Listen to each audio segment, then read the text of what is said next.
भगवान किस भक्ति से सबसे जल्दी प्रसन्न होते हैं? भक्ति का वास्तविक अर्थ दिखावा नहीं, समर्पण होता है। भगवान को पाने के लिए मनुष्य ने सदियों से प्रयास किए हैं, कभी तपस्या के माध्यम से, कभी यज्ञ और अनुष्ठानों से, कभी दान पुण्य से, तो कभी तीर्थ यात्राओं के द्वारा।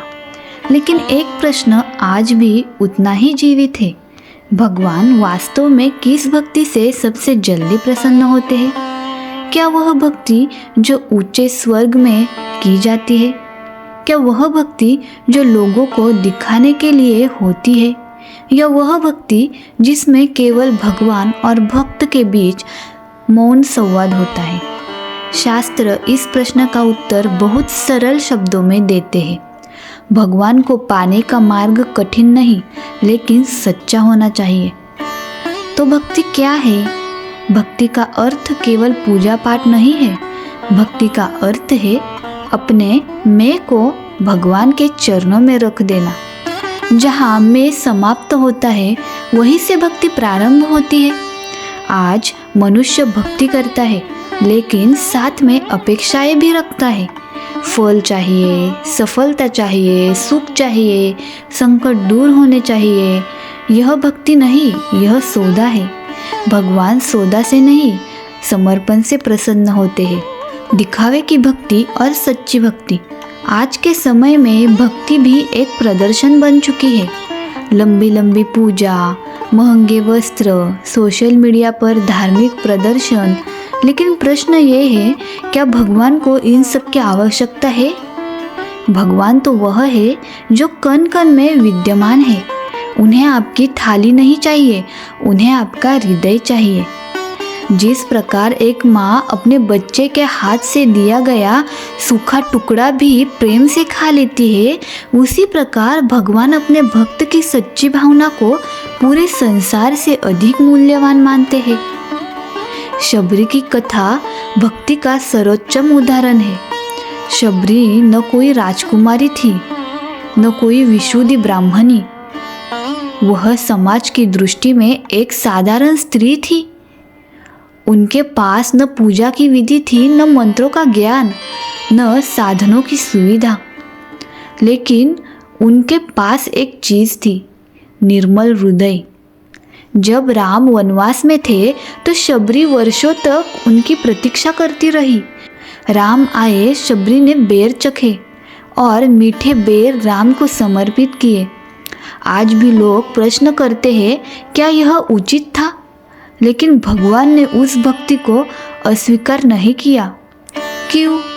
क्योंकि वह स्वार्थ नहीं था, सिर्फ प्रेम था।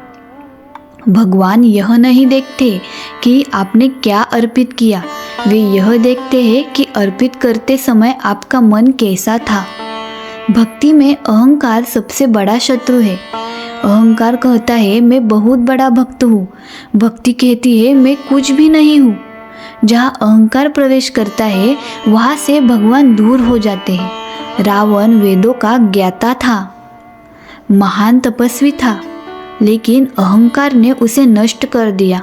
दूसरी ओर विदुर साधारण थे, लेकिन कृष्ण ने राजमहल छोड़कर उनके घर भोजन किया। भरा हुआ पात्र कुछ भी स्वीकार नहीं करता, खाली पात्र ही सबसे पहले भरता है। भगवान भावना के भूखे हैं। भगवान को आपकी भाषा नहीं चाहिए, आपका भाव चाहिए। आप टूटी फूटी भाषा में भी अगर सच्चे मन से पुकारे तो भगवान सुनते हैं। शास्त्र कहते हैं, न अहवेशदु वासामि, न योगे न तपसी, यंत्र भक्ता तंत्र अहम। अर्थात मैं न वेदों में बसता हूँ, न तप में। मैं वहाँ रहता हूँ जहाँ मेरा भक्त होता है। आज के जीवन से जुड़ा उदाहरण ये है कि एक गरीब माँ अपने बच्चे के लिए पत्थर पर रोटी सेकती है। रोटी जली हुई होती है, लेकिन उसमें माँ का प्रेम होता है।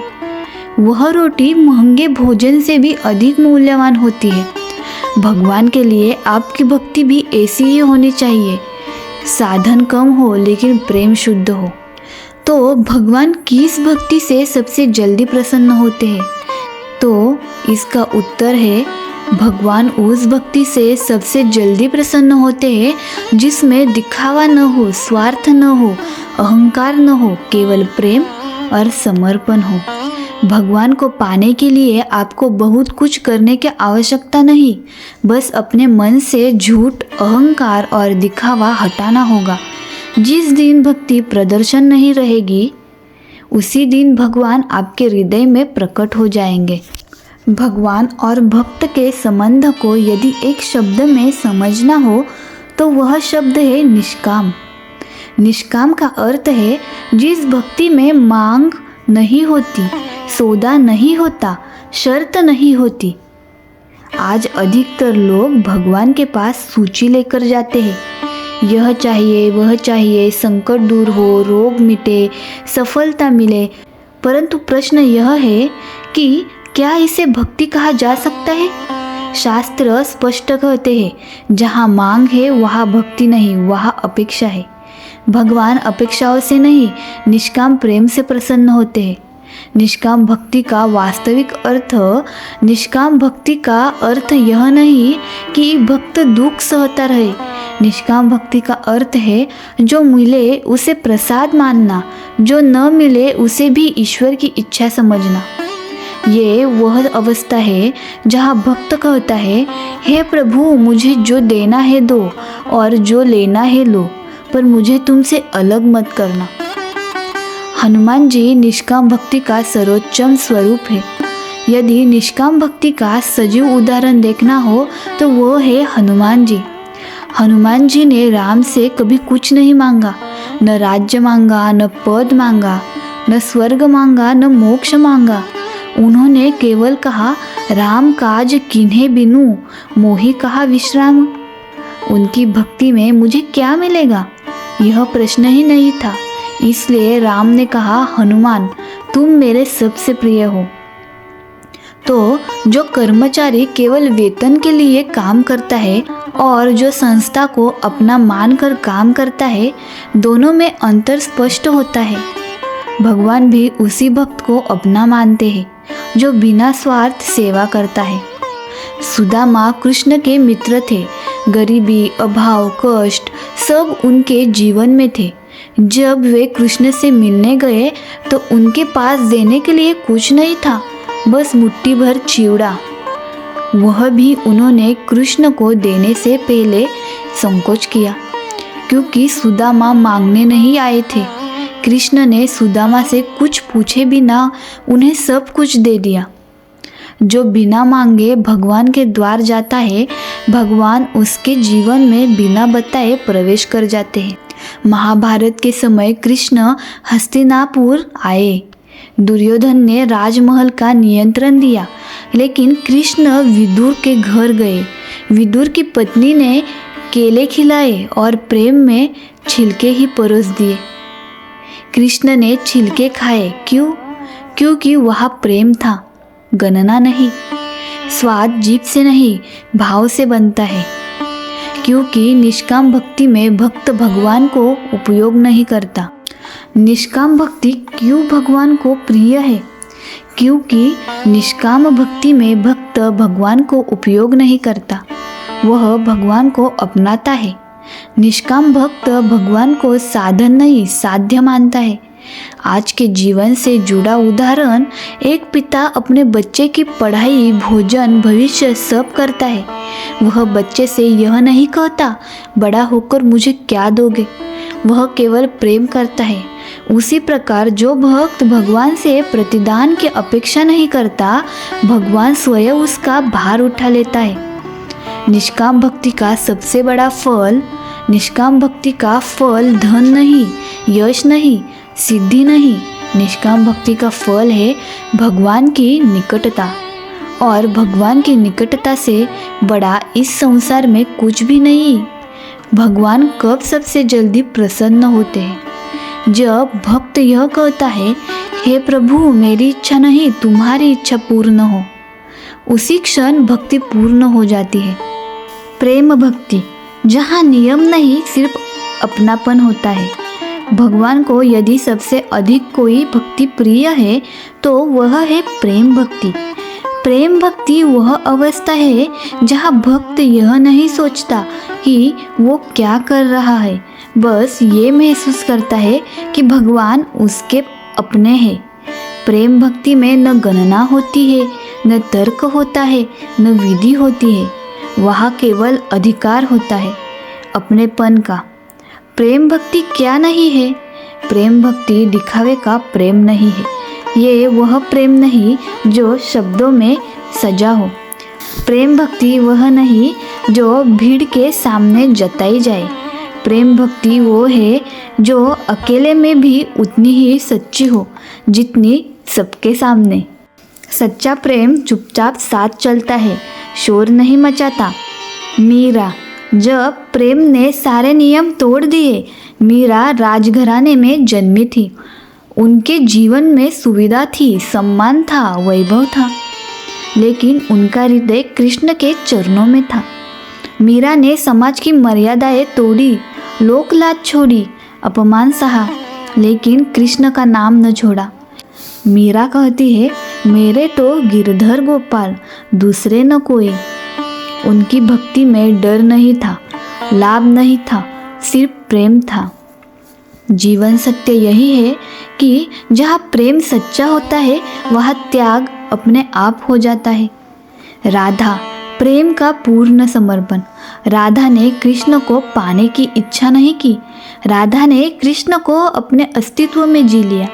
इसलिए कहा जाता है कृष्ण राधा के बिना अधूरे हैं। राधा की भक्ति में मैं नहीं था, इसलिए वो सबसे ऊंची भक्ति बनी। नदी समुद्र से मिलने पर अपना नाम खो देती है, लेकिन समुद्र बन जाती है। गोपियाँ, प्रेम में त्याग की चरम सीमा। जब कृष्ण की बांसुरी बजी तो गोपियाँ घर परिवार समाज सब छोड़कर चल पड़ी। किसी ने नहीं पूछा ये उचित है या नहीं, क्योंकि प्रेम प्रश्न नहीं पूछता। कृष्ण ने कहा, मैं तुम्हारा ऋण कभी चुका नहीं सकता। जब भक्त सब कुछ छोड़ देता है तब भगवान उसका ऋण स्वीकार करते हैं। प्रेम भक्ति क्यों भगवान को शीघ्र प्रसन्न करती है? क्योंकि प्रेम भक्ति में भक्त भगवान को किसी उद्देश्य के लिए नहीं चाहता, वो भगवान को खुद के लिए चाहता है। जहाँ प्रेम है वहाँ भय नहीं, जहाँ प्रेम है वहाँ दूरी नहीं। आज के जीवन से जुड़ा एक उदाहरण। एक बच्चा गिर जाता है, वो डॉक्टर को नहीं पुकारता, वो दवा नहीं मांगता, वो सिर्फ कहता है माँ, और माँ दौड़कर आती है। भगवान भी ऐसे ही आते हैं जब भक्त प्रेम से पुकारते हैं। प्रेम भक्ति में गलतियाँ भी स्वीकार होती है, प्रेम में त्रुटियाँ माफ़ हो जाती है। गोपियाँ कृष्ण से रूठती भी थी, उन्हें उलाहना भी देती थी, लेकिन कृष्ण मुस्कुराते थे। अपने से कोई गलती करे तो क्रोध नहीं आता, बस समझाया जाता है। प्रेम भक्ति की सबसे बड़ी पहचान। प्रेम भक्ति में भक्त भगवान से डरता नहीं, वो उनसे झगड़ता है, मनाता है, रूठता है, क्योंकि वह जानता है भगवान उसके अपने हैं। भगवान किस प्रेम भक्ति से प्रसन्न होते हैं?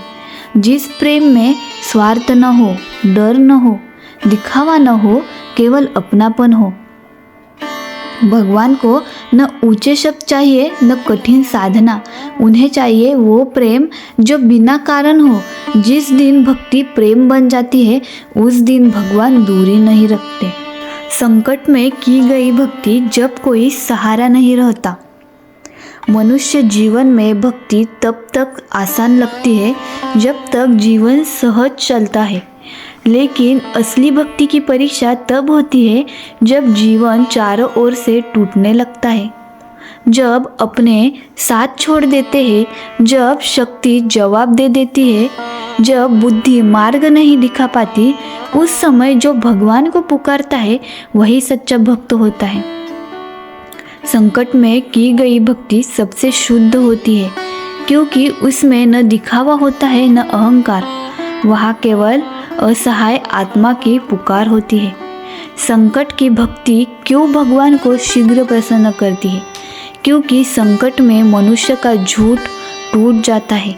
वह स्वीकार करता है मैं कमज़ोर हूँ, मैं असहाय हूँ। और जहाँ अहंकार टूटता है वही भगवान प्रकट होते हैं। जब तक दीपक में घमंड होता है कि वह स्वयं जल सकता है, तब तक तेल नहीं भरा जाता। जब वह बुझने लगता है तब ही तेल डाला जाता है। प्रहलाद एक बालक था। उसका अपराध क्या था? केवल इतना कि वह नारायण का भक्त था। पिता हिरण्यकशिपु अत्याचारी था, अहंकारी था। उसने प्रहलाद को हर प्रकार से यातना दी, अग्नि में जलाया, पर्वत से गिराया, विष पिलाया, लेकिन प्रहलाद का विश्वास न डगमगाया। वह कहता रहा, नारायण मेरे साथ है। जब संकट अपनी चरम सीमा पर पहुंचा, तब भगवान नरसिंह रूप में प्रकट हुए।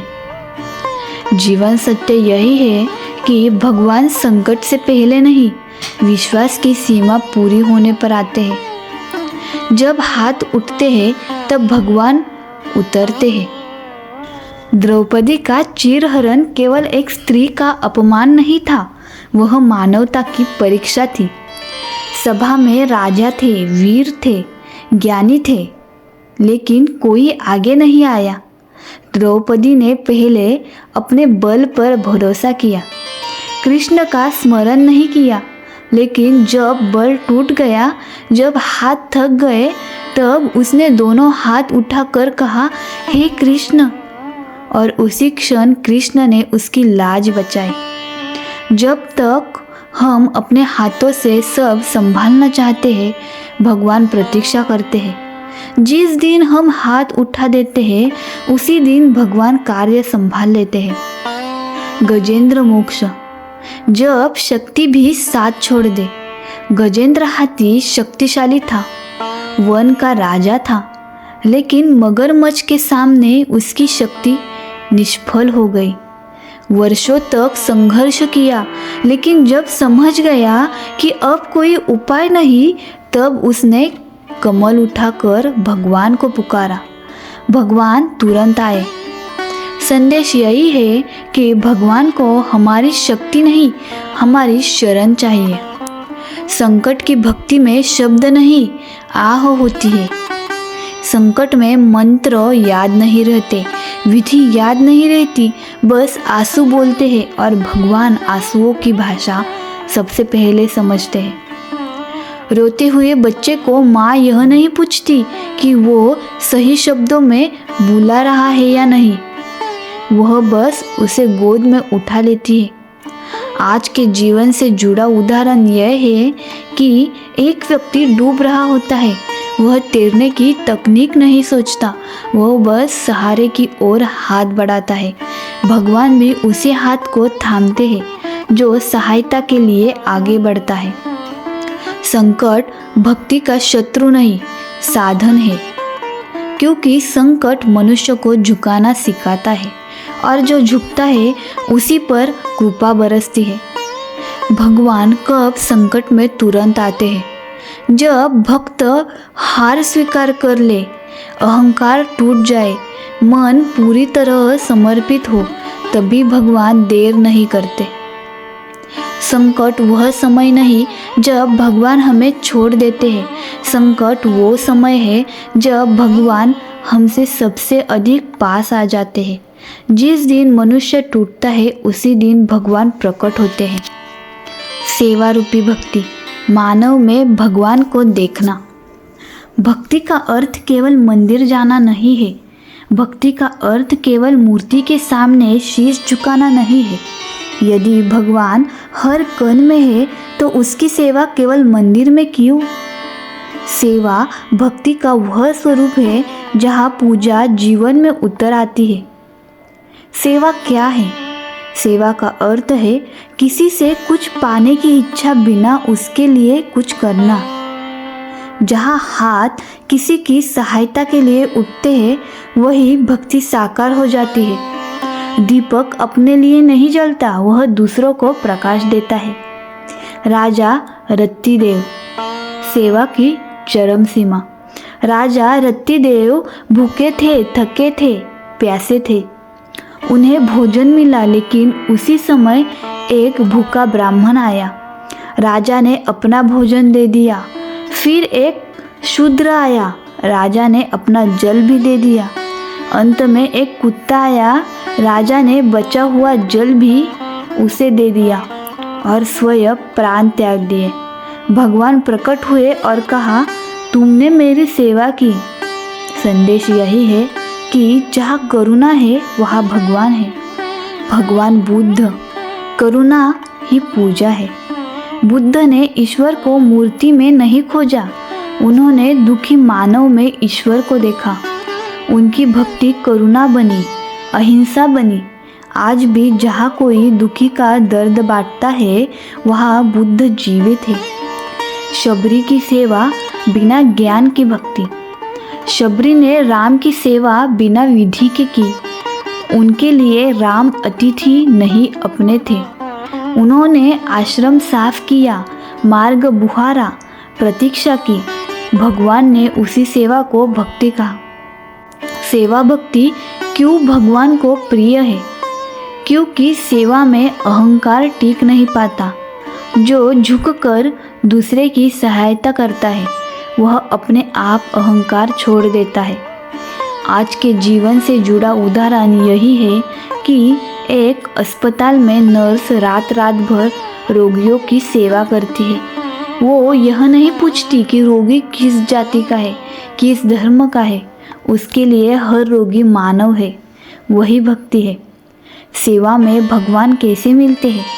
जब आप भूखे को भोजन देते हैं, रोते को सहारा देते हैं, गिरते को उठाते हैं, तब आप भगवान को नहीं ढूंढते, भगवान आपके हाथों से कार्य करते हैं।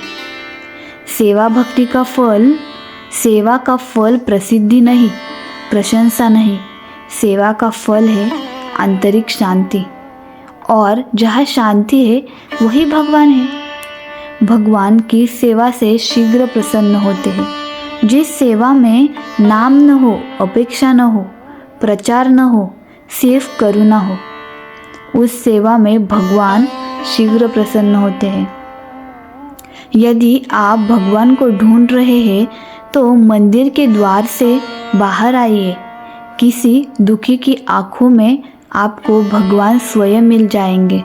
नाम स्मरण कलयुग की सबसे सरल और सबसे शक्तिशाली भक्ति है। हर युग में भगवान को पाने के मार्ग अलग अलग रहे हैं। सतयुग में तपस्या से, त्रेता में यज्ञ से, द्वापर में पूजा और सेवा से। लेकिन कलयुग में मनुष्य के पास न समय है, न धैर्य है, न शक्ति है। इसीलिए शास्त्र कहते हैं कलयुग में केवल नाम ही सहारा है। नाम स्मरण का अर्थ केवल शब्द दोहराना नहीं है। नाम स्मरण का अर्थ अपने मन को भगवान के नाम में स्थिर कर देना। जहाँ मन नाम में रुक जाता है वहीं से भक्ति प्रारंभ होती है। अजामिल नाम की शक्ति का प्रमाण है। अजामिल का जीवन पापमय था, लेकिन अंत समय में उसने अपने पुत्र का नाम नारायण पुकारा। वह पुकार भले ही भगवान के लिए न थी, लेकिन नाम ने कार्य कर दिया। भगवान के दूत आए और अजामिल का उद्धार हुआ। जीवन का संदेश यही है, नाम की शक्ति हमारी पात्रता नहीं देखती। वाल्मीकि नाम ने डाकू को ऋषि बना दिया। वाल्मीकि पहले रत्नाकर थे, एक डाकू। जब उन्हें राम नाम जपने को कहा गया तो वे राम भी नहीं बोल पाए। उन्होंने उल्टा जप किया, मरा मरा, वही राम बन गया। तो दवा का स्वाद कड़वा हो सकता है, लेकिन वो रोग दूर करती है। नाम क्यों इतना प्रभावी है? क्योंकि नाम में भगवान स्वयं स्थित होते हैं। नाम और नामी अलग नहीं है, इसलिए जहाँ नाम है वही भगवान है। आज के जीवन से जुड़ा उदाहरण ये है कि एक व्यक्ति अंधेरे कमरे में लाइट का स्विच ढूंढता है। जैसे ही स्विच दबता है अंधकार हट जाता है। नाम स्मरण भी वैसा ही है। नाम स्मरण में विधि की आवश्यकता नहीं। नाम स्मरण चलते फिरते हो सकता है, काम करते हुए हो सकता है, रोते हुए हो सकता है भगवान स्थिति नहीं देखते, भाव देखते हैं। नामस्मरण का सबसे बड़ा लाभ, नामस्मरण मन को शुद्ध करता है और जहाँ मन शुद्ध होता है वही भगवान ठहरते हैं। भगवान किस नाम स्मरण से प्रसन्न होते हैं? जिस नाम में श्रद्धा हो, निरंतरता हो, अहंकार न हो। कलयुग में भगवान को पाने का सबसे सरल मार्ग नाम है। जो नाम को सांसों से जोड़ लेता है, भगवान उससे दूर नहीं रहते। क्षमा और करुणा की भक्ति, जहाँ भगवान स्वयं प्रकट हो जाते हैं। मनुष्य जब भक्ति की बात करता है तो वह अक्सर पूजा, जप, व्रत और नियमों की चर्चा करता है, लेकिन भगवान जिन गुणों को सबसे अधिक प्रिय मानते हैं वे है क्षमा और करुणा। क्षमा वह शक्ति है जो मनुष्य को ईश्वर के समान बनाती है और करुणा वो दृष्टि है जिससे मनुष्य हर प्राणी में भगवान को देख पाता है। क्षमा क्या है?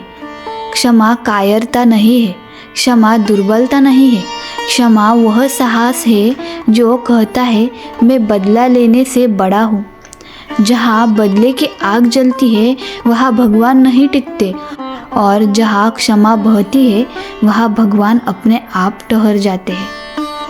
अग्नि को अग्नि से नहीं जल से शांत किया जाता है, वैसे ही द्वेष को क्षमा से ही मिटाया जा सकता है। श्री राम क्षमा का जीवंत स्वरूप है। श्री राम ने जीवन में असंख्य कष्ट सहे, वनवास, सीता वियोग, अपमान, लेकिन उनके हृदय में कभी द्वेष नहीं आया। रावण जैसा महान अपराधी भी उनके लिए घृणा का पात्र नहीं बना। राम ने कहा, वैर से वैर नहीं मिटता। जीवन का संदेश यही है कि जो क्षमा करता है वह अपने शत्रु को नहीं, अपने अहंकार को हराता है।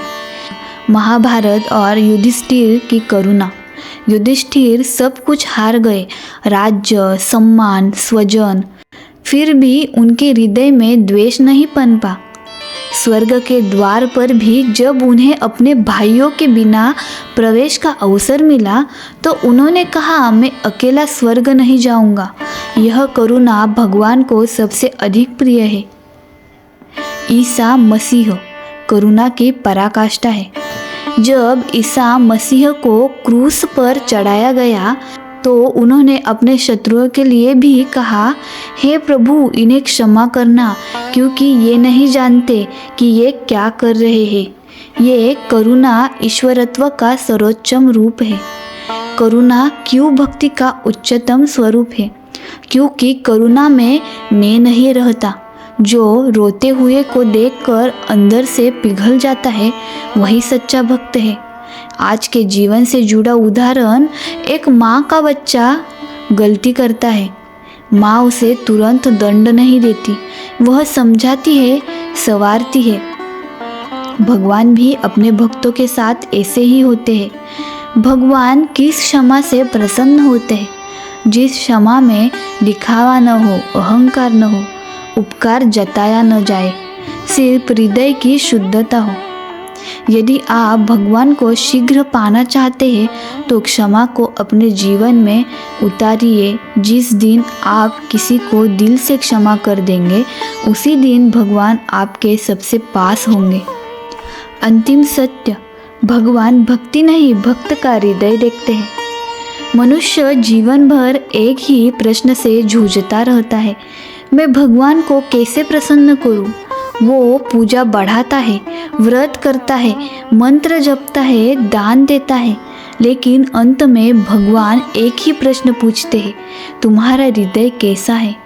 क्योंकि भगवान कर्म की गिनती नहीं करते, भाव की गहराई देखते हैं। भक्ति का अंतिम उद्देश्य क्या है? भक्ति का उद्देश्य भगवान को बदलना नहीं, स्वयं को बदलना है।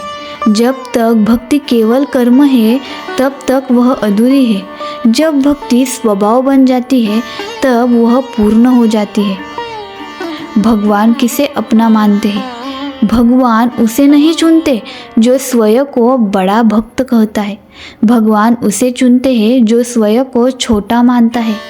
झुका हुआ वृक्ष ही फल देता है, अकड़ा हुआ वृक्ष सूखा रह जाता है। अर्जुन संदेह के साथ भी स्वीकार्य भक्ति है। अर्जुन महान योद्धा था, लेकिन युद्धभूमि में वह टूट गया। उसने प्रश्न किया, संशय किए, कभी विरोध भी किया, फिर भी कृष्ण ने उसे त्यागा नहीं। क्यों? क्योंकि अर्जुन का हृदय कृष्ण के सामने खुला हुआ था। भगवान संदेह से नहीं, दिखावे से नाराज होते हैं। कंस, भय भी एक प्रकार की भक्ति है। कंस कृष्ण से भयभीत रहता था, दिन रात उसी का स्मरण। वो प्रेम नहीं था, लेकिन निरंतर स्मरण था, और अंत में कंस को भी मुक्ति मिली। जीवन का सत्य यही है, भगवान स्मरण की निरंतरता देखते हैं, भाव का प्रारूप नहीं। रुक्मिणी प्रेम और विश्वास का संतुलन है।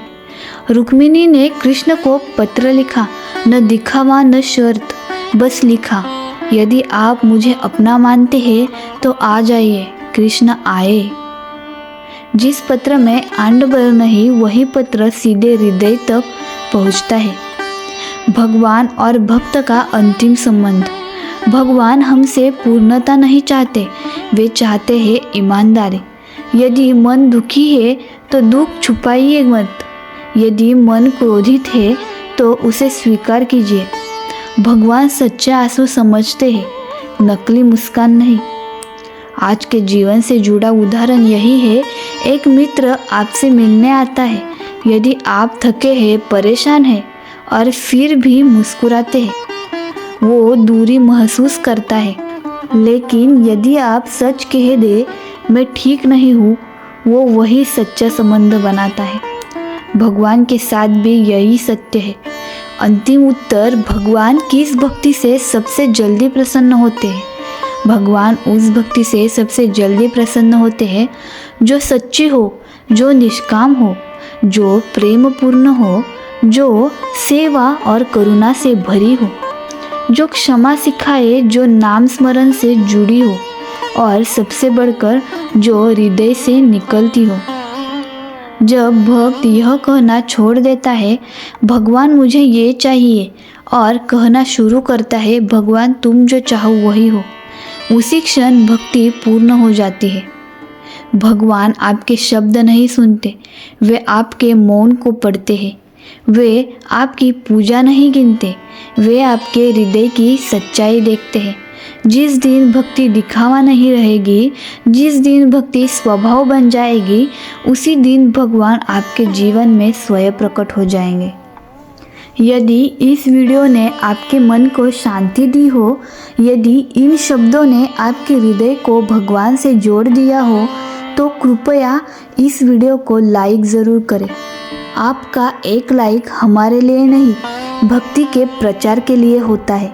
अगर आप ऐसे ही श्रद्धा, भक्ति और ज्ञान से जुड़े वीडियो नियमित रूप से सुनना चाहते हैं, तो हमारे चैनल को सब्सक्राइब करें और साथ में बेल आइकन ज़रूर दबाएं, ताकि भगवान से जुड़ा कोई भी संदेश आपसे छूट न जाए। और हाँ, इस वीडियो को अपने परिवार, अपने मित्र और उन सभी लोगों के साथ शेयर करें जिनके जीवन में आज भक्ति और शांति की सबसे अधिक आवश्यकता है, क्योंकि भक्ति बांटने से घटती नहीं और बढ़ती है।